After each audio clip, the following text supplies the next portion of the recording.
القرار الوطني السوري الموجود في السلطة مسلوبة من قبل تركيا.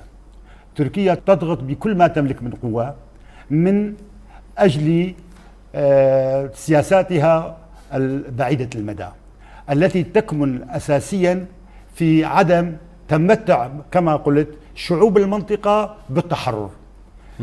تريد أن تبني الدولة مركزية كما كانت سابقا، وتحافظ أو تسلب بعض القضايا الاقتصادية في سوريا. تركيا لا زالت تصر أنها ستكون لها دور فاعل وأساسي، وتقولها يعني أكثر من مرة وعلى لسان أكثر من مسؤول من مسؤوليها بأنها لن تسمح بوجود قضية كردية في المنطقة.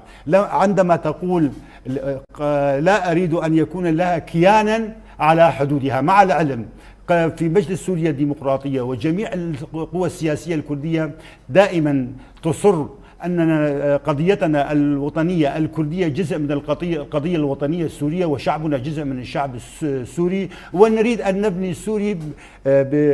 يجتمع السوريين عبر مؤتمر عام على كيفية بناء سوريا الجديدة، على كيفية بناء دستور عصري، على كيف يستطيع السوريون أو الدولة السورية أن تلعب دورها الوظيفي في المنطقة. تركيا تريد أن تكون دولة سورية هشة فاشلة، وتكون تتعمق الأزمة بين السوريين يوما بعد يوم. وما الأحداث الأخيرة التي حدثت في سوريا إلا كانت تركيا سندا وظهيرا للسلطة في دمشق.